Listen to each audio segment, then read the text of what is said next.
मुद्दे की बात कर लेते हैं, पंचायती राज चुनाव को लेकर लोग काफी जो है एक्टिव हो चुके हैं, लोगों ने पोस्टर बैनर बनाने शुरू कर दिए और जिनका कार्यकाल समाप्त हो चुका है वो भी बहुत एक्साइटेड है दोबारा एक बार चुनाव लड़ ले। अब तो दो बच्चों की भी जो है ये बाध्यता भी समाप्त कर दी गई है। क्या कुछ कहेंगे कि कितना जल्द जो है लोगों को पंचायती चुनाव में शामिल होने का मौका मिल जाएगा?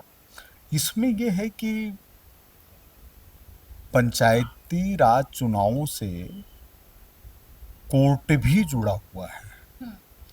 पंचायती राज चुनावों से आरक्षण भी जुड़ा हुआ है। तो अगर सरकार कोई भी चीज किसी की अवमानना करके नहीं कर सकती।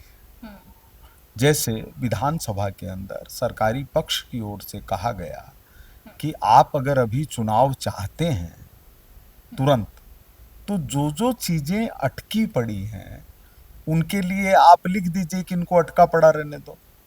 तो उसका कोई जवाब नहीं दिया। तो जो साथ में जुड़े हुए प्रश्न हैं, राजस्थान के अंदर जब कांग्रेस का शासन था तो पंचायती राज चुनाव कभी समय पर हुए ही नहीं। एक बार तो बरसों तक नहीं हुए। और जब बरसों तक नहीं हुए, उस समय विधानसभा में मुझे ध्यान आता है कि शेखावत साहब ने बताया था कि कांग्रेस के राज में एक व्यक्ति के पीछे पंचायती राज संस्थाओं को 4 आने दिए जाते हैं। तो पहली बार उन्होंने उसको रुपयों में बदला था। तो इसलिए पंचायती राज चुनाव तो होने ही होने हैं, कहाँ जाएंगे। समय तो बता दीजिए सर, जनता बहुत समय तो सरकार फैसला करेगी। कोर्ट का उसमें बीच में है। आरक्षण की सिफारिशों से जुड़ा हुआ विषय है। एक माह कहा गया था कि अप्रैल में जो है मोस्ट प्रोबेबली जो हो ही जाएंगे।